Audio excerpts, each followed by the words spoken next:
Today on Santa Monica Update. Connect, create, and celebrate. It's the 22nd annual Santa Monica Festival. How Santa Monica plans to remember veterans all year round, but they need your help to make it happen. I'm Rick Boone. The story coming up. The nation's largest green building and design show is back in Santa Monica for a 10th year. Stay tuned for an inside look at this year's AltBuild Expo. We have these important stories and more news about Santa Monica coming right up. I'm Keena Chin.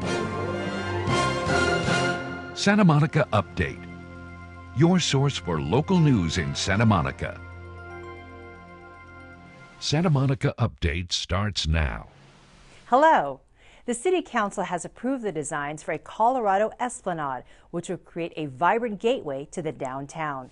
The Esplanade will bring expo riders into the downtown area, to the promenade, and beyond to the pier and our beaches. It will be the main pedestrian thoroughfare coming away from the last station on the expo line. From 4th Street, where the expo terminal will be constructed, the Esplanade will feature wide sidewalks and a two-way bicycle track. Colorado Avenue will become one-way westbound toward the pier. For more info as the project develops, you can go to the Be Excited, Be Prepared website at smgov.net/BEBP. Showcasing sustainable living and culture, the City of Santa Monica's Cultural Affairs Division, in partnership with the Office of Sustainability and the Environment, presented the 22nd Annual Santa Monica Festival. The festival celebrated the intersection of art and the environment. Reporter Tamara Henry takes us to the celebration of the unique and innovative city that is Santa Monica. Showcasing sustainable living and culture through an array of fun, family-friendly activities.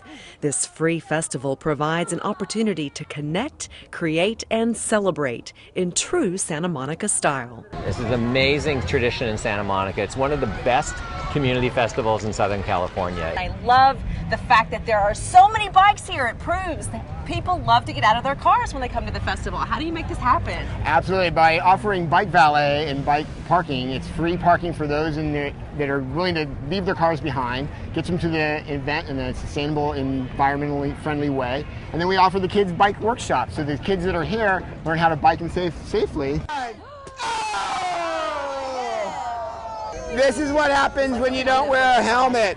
Things got cooking with local chefs and culinary experts who shared their secrets to sourcing and preparing delicious, budget-friendly, and sustainable meals. I was one of the judges who decided if the chefs were able to really create a family-friendly meal for under a budget of $15. It's all about freedom.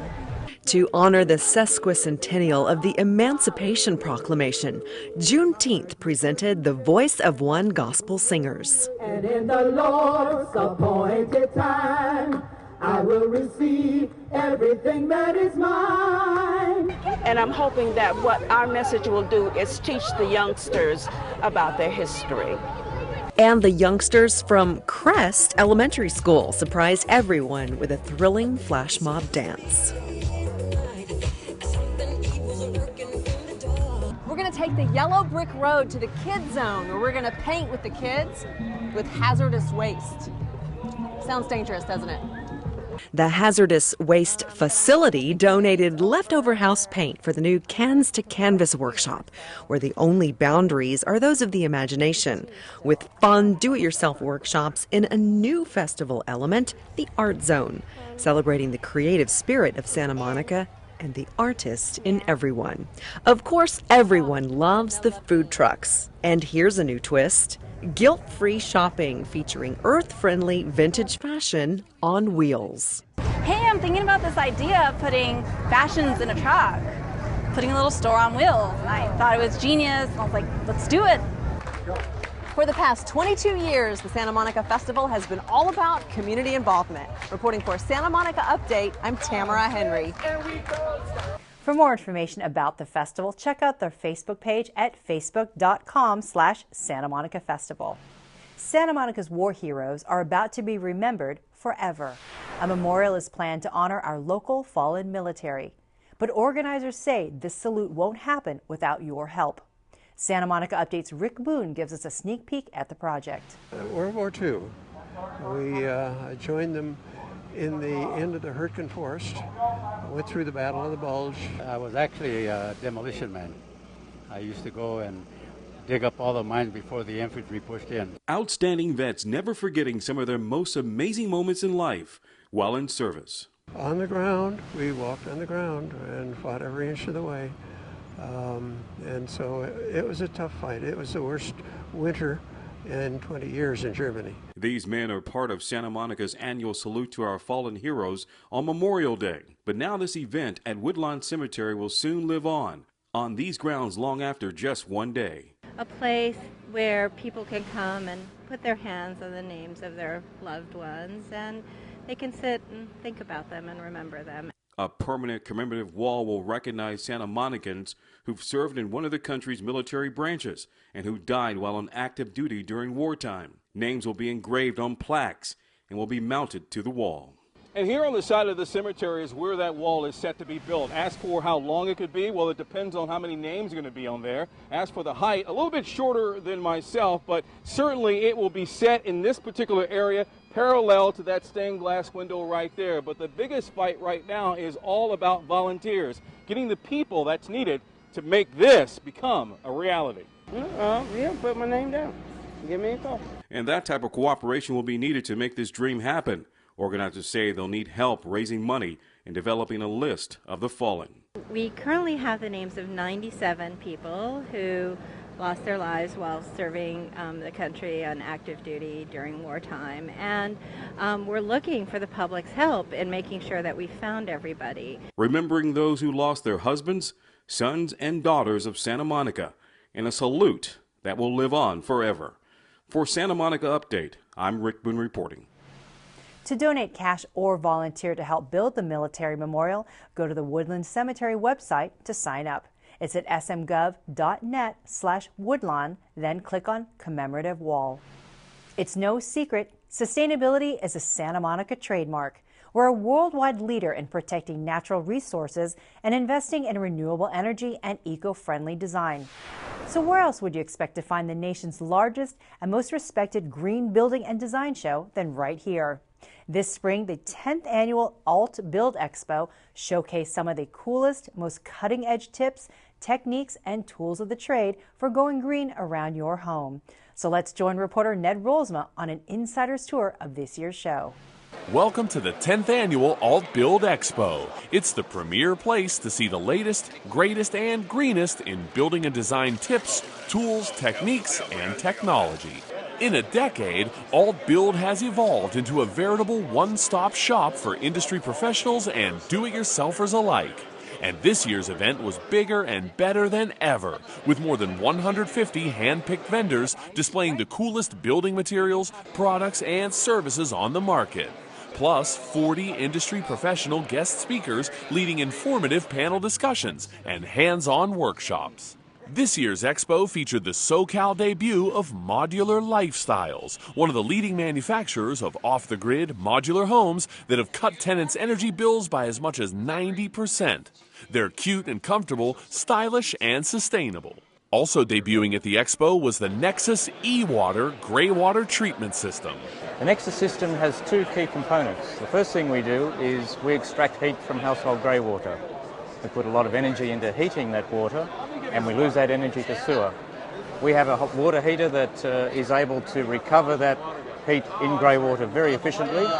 Indeed, we can achieve performance similar to solar water heaters, day or night and in any weather. The other key thing we do is we take that cold grey water and we can treat it, we can purify it, so it's safe to use again around the home for things like toilet flushing and garden irrigation, reducing potable water use in the home by as much as 50% and sewer discharge by as much as 70% without any change in lifestyle at all. Grey water, we describe that as water that's used to wash people and their clothes. It's bath, shower, laundry, typically. There's also black water. Black water is typically toilets and kitchen waste. And so we need to access the grey water component for the household and focus on that because it's far less contaminated, it's far easier to treat and reuse around the home. The Alt in AltBuild Expo stands for alternative, and this year there were plenty to choose from. There were alternative lighting solutions like LEDs and solar tubing, alternative building materials like reclaimed or repurposed woods, metals, and synthetics, alternative energy sources like solar panels and wind turbines, alternative landscaping and paving materials like permeable concrete and stone, synthetic lawn substitutes, native drought-tolerant plant life, plus sprinkler system upgrades and rain barrels. Even alternative technologies like these cool automated window shades from Q-Motion. Yep, they even have an app for that. Expo attendees can get an up-close, hands-on look at what's on display. Even those things around the house you wouldn't want to get hands-on with. There's even an alternative to that. Backwards Beekeepers offers a friendlier solution to your everyday bee problem, and they had the expo buzzing. I am the education outreach person for the Backwards Beekeepers. So that means that I talk to people, schools, civic groups, churches, municipalities about how they can deal with bee problems, what we perceive to be bee problems, which means situations where bees are in places where humans don't want them.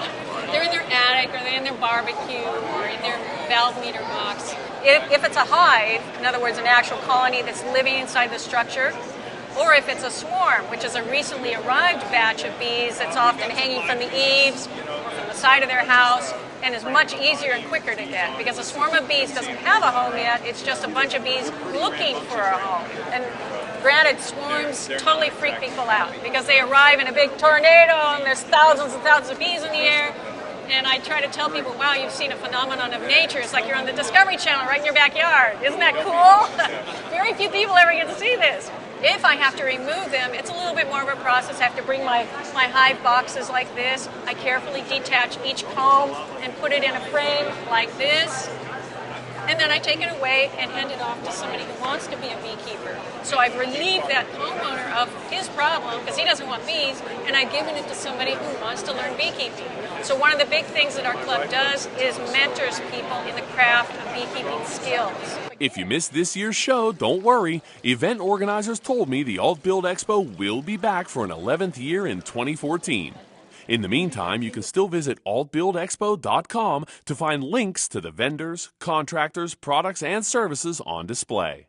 And don't forget, there are tons of rebate offers available to Santa Monica homeowners who go green around the house. For more information on landscaping, water conservation, solar energy, and other green grants, visit sustainablesm.org. From the AltBuild Expo, for Santa Monica Update, I'm Ned Rolsma. The Santa Monica Public Library is presenting The Political is Personal film series, monthly screenings of documentaries throughout the summer. Beginning Wednesday, June 19th, you can see A Place at the Table. 50 million people in the U.S., including 1 in 4 children, don't always know where their next meal is coming from. This 2012 documentary examines the issues of hunger in America and reveals how it could be solved. On Wednesday, July 17th, the series continues with We're Not Broke. Lawmakers claim the country is broke. They cut budgets and lay off teachers, police, and firefighters, while corporations such as Exxon, Google, and Bank of America are making record profits and concealing them overseas to avoid paying U.S. income tax. This film shows how U.S. corporations have been able to hide over $1 trillion from Uncle Sam. The series concludes on Wednesday, August 21st, with Wonder Woman. This film traces the evolution of Wonder Woman, from the birth of the comic book in the 1940s to the blockbusters of today. It looks at how popular representations of powerful women reflect society's anxieties about women's empowerment. All of these films are free and open to the public. For more information, visit smpl.org or contact the Santa Monica Public Library at 310-458-8600. Well, that's it for this edition of Santa Monica Update. Now that summer's almost here, please be careful when you're out in our city. Stay alert and keep your eyes moving. I'm Keena Chin, and for all of us at City TV, thanks for watching.